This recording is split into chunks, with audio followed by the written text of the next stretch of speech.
Okay, news 2. American citizen held in Iran for more than 6 years released to seek medical treatment. That's according to UN spokesperson. An elderly American wrongfully held in Iran for more than 6 years has been permitted to leave the country to seek medical treatment abroad, according to a statement from UN Secretary General spokesperson.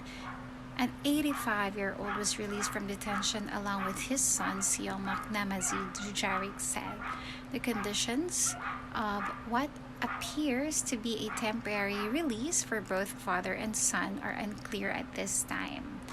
Bakwar Namazi was facing health problems and developed further medical issues over the course of his 6-year detainment. Law firm Pursue Strategies, which represents the family, said in a statement last month.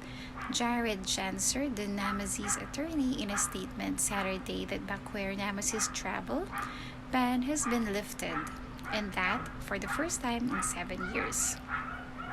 Shamak Namazi is at home with his parents in Tehran. While these are critical first steps, we will not rest until the Namazis can all return to the United States and their long nightmare has finally come to an end.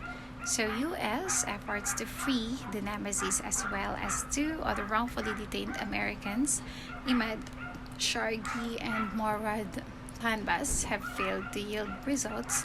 The State Department has said these conversations are being pursued separately from negotiations over the Iran nuclear deal, which have also yet to reach a breakthrough. Okay, so we have News 1. So here it is. News 1. This is about a typhoon. Noru became a super typhoon in 6 hours. Scientists say powerful storms are becoming harder to forecast. Residents on the small resort island of Balilo are accustomed to severe weather. Their island sits in the northeastern Philippines, here in our country, on the edge of the Pacific Ocean, where storms typically gather strength and turn into typhoons. But even they were stunned by the intensity of Typhoon Noru, known locally as Typhoon Carding, that turned from a typhoon into a super typhoon in just 6 hours before hitting the region earlier this week. We're used to typhoons because we're located where storms usually land. Armiel Azaz Azu, 36, who owns the Sugod Beach and Food Park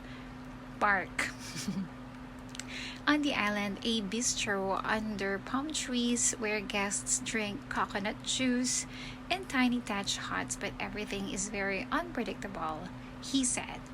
And Noru come very fast. The Philippines sees an average of 20 tropical storms each year, and while Noru didn't inflict as much damage or loss of life as other typhoons in recent years, it stood out because it gained strength so quickly.